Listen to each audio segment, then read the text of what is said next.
Hi everyone. इस video में आप लोगों को वर्डप्रेस के अंदर जो वर्डप्रेस का बिल्ट इन डिबगर टूल है उसके बारे में बताऊंगा। अगर हमारे पास वर्डप्रेस की वेबसाइट है और हमें कुछ इशू फेस हो रहा है कॉन्फ्लिक्शन का।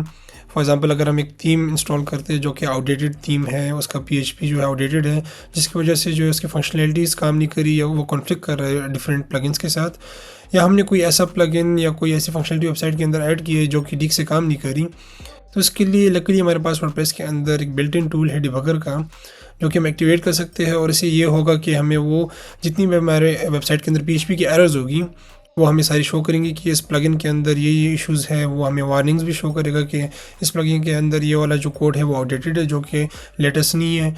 और इस तरह की थीम्स और प्लगइन्स के अंदर जो भी हमारे पास इश्यूज़ होंगे वो हमें शो करेगा, जिससे हमारे लिए ईजी हो जाएगा कि हम उसे डिबग कर सकते हैं और एरर्स को जो है वो रिजॉल्व कर सकते हैं। तो डिबगर को ऑन करने के लिए जो है आपको वर्डप्रेस के अंदर फाइल्स के अंदर चेंजेस करनी पड़ेगी। तो उसके लिए आपके पास जो है वो फाइल मैनेजर या एफटीपी का एक्सेस जो है होना ज़रूरी है आपकी वेबसाइट का। तो अगर आप होस्टिंग है यूज़ कर रहे हैं तो आप होस्टिंग के अंदर जो है वो आप फाइल मैनेजर यूज़ कर सकते हैं, या आपके पास होस्टिंग के अंदर एफटीपी होता है, उसका लॉगिन यूज़ करके जो है आप एफटीपी का कोई भी सॉफ्टवेयर वगैरह यूज़ करके आप उसे एक्सेस कर सकते हैं। इसका एक और तरीका भी है, वो ये है कि आप वर्डप्रेस के अंदर जो है वो एक प्लगइन इंस्टॉल करेंगे जो कि फ़ाइल मैनेजर का प्लगइन है, और उसे इंस्टॉल करने से जो है आपको वो फाइल्स वर्डप्रेस की जो फाइल्स होगी उसका एक्सेस आपको मिल जाएगा। लेकिन कुछ होस्टिंग में जो है वो आपको उन्होंने रिस्ट्रिक्ट किया होता है कि आप वर्डप्रेस के डैशबोर्ड से जो है वर्डप्रेस के फाइल्स को एक्सेस नहीं कर सकते, ना कि चेंज कर सकते हैं। तो इस सिनारियो में जो है फिर आपको जो होस्टिंग का जो अपना फाइल मैनेजर होता है या एफटीपी होता है फिर वो आप यूज़ करेंगे, ठीक है। तो मैं लोकल होस्ट पे यूज़ कर रहा हूँ, ये वेबसाइट मेरे लोकल होस्ट पे एक्टिव है, तो इसकी वजह से जो है मुझे कोई रिस्ट्रिक्शन वगैरह नहीं होगी। तो मैंने प्लगइन्स के अंदर जो है वो फाइल मैनेजर सर्च किया। हमारे पास एक ये प्लगइन है जो कि काफ़ी पॉपुलर प्लगइन फाइल मैनेजर के लिए, तो हम ये इंस्टॉल करेंगे।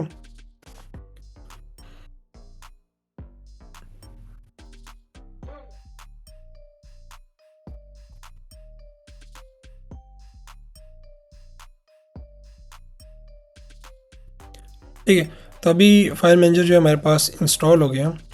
इसे हम एक्टिवेट करते हैं। एक्टिवेट करने के साथ आप यहाँ पर देख सकते हैं कि आपके पास फाइल मैनेजर का जो है एक ऑप्शन शो हो गया। हम इसके ऊपर क्लिक करेंगे और ऐसे क्लिक करने से जो है हमारे पास जो है जो वर्डप्रेस का जो पब्लिक आप कह सकते हैं कि जो डायरेक्टरी जिसके अंदर वर्डप्रेस की जितनी फाइल्स है वो सारी शो होना स्टार्ट हो गई, ठीक है। तो अभी मुझे जो चेंजेस करनी है डिबगर को मुझे ऑन करने हैं, वो वर्डप्रेस के जो पब्लिक डायरेक्टरी उसके अंदर हमारे पास wp-config.php का फाइल है, इसे हम एडिट करेंगे। यहाँ पर मैं कोड एडिटर के ऊपर क्लिक करूँगा तो मैं इससे जो है वो यहाँ पर डायरेक्टली जो है एडिटिंग कर सकता हूँ, ठीक है। तो ये हमारे पास एडिटर ओपन हो गया। अच्छा, ये हमारे पास एक वर्डप्रेस की तरफ से एक आर्टिकल है जो कि जिसमें उन्होंने काफ़ी डिटेल्स के बारे में बताया कि डिबगर में क्या क्या की चीज़ हम कर सकते हैं और किस तरह ऑन कर सकते हैं। तो ये लिंक मैं आप लोगों के साथ शेयर कर दूंगा। इसमें हमें एग्जांपल दिया गया है जिसमें ये कोड हमें दिया गया है जिसे हम डिबगर ऑन कर सकते हैं। तो मैं कोड यहाँ से लेकर या तो कॉपी करूँगा, मुझे इसकी ज़रूरत नहीं है, जिससे मैं जावास्क्रिप्ट जो है इनका जो कोर जावास्क्रिप्ट है जो कि मिनिफाइड जावास्क्रिप्ट है, इससे ये यूज़ होगा अगर मैं ट्रू करता हूँ। मुझे इस लाइन की ज़रूरत नहीं है, जो पहले 4-5 लाइन्स है तो ये काफ़ी है जो डिबगर को ऑन करने के, ठीक है। तो मैं इसे कॉपी करूँगा। अच्छा, आपने यहाँ पर नोट देखा होगा कि उनका कि you must insert this before that's all stop editing happy blogging, ठीक है। तो इससे पहले जो है आपने सारा कोड ऐड करना है, इससे बाद नहीं ऐड करना। तो जब मैंने फाइल एडिट की, यहाँ पर मैं स्क्रॉल डाउन करता हूँ, ठीक है। तो अभी आप देख सकते हैं कि that's all stop editing happy publishing. तो मैं यहाँ पर कोड ऐड कर दूँगा, ठीक है। तो मैंने ऑलरेडी ऐड किया यहाँ पर कोड, लेकिन मैं दोबारा ऐड कर देता हूँ एक बार।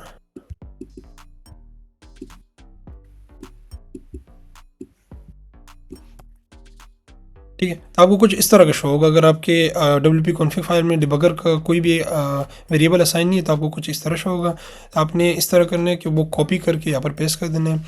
अच्छा, इसमें जो पहला लाइन है वो मेन ये है कि वो हमारे पास डिबगर का जो फंक्शनैलिटी जो है वो ऑन होती है, वो यहाँ से होती है, ठीक है।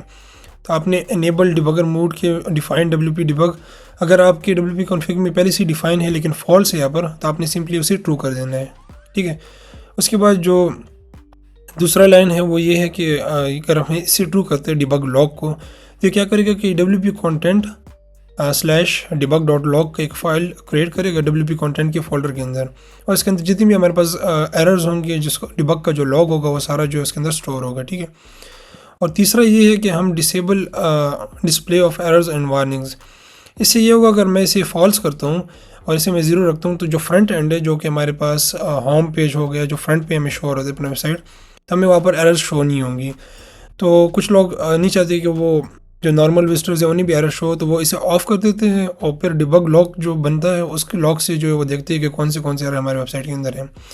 तो मैं इस एग्जांपल में इसे ऑन कर देता हूँ, और मैं यहाँ पर आपने ट्रू करना है WP डिबग डिस्प्ले, और डिस्प्ले एरर्स को आपने ऑन कर देना है, ठीक है। तो मैंने ये चेंजेस कर दी। ये लाइन ऑफ कोड जो है मैंने ऐड किया अपने WP कॉन्फ़िग के फाइल के अंदर, और मैंने यहाँ से ये कॉपी की है, ठीक है। इसे मैं सेव करता हूँ। अभी अगर मैं रिफ़्रेश करता हूँ तो आप देख सकते हैं कि मुझे एक वार्निंग का एरर शो हो रहा है, ठीक है।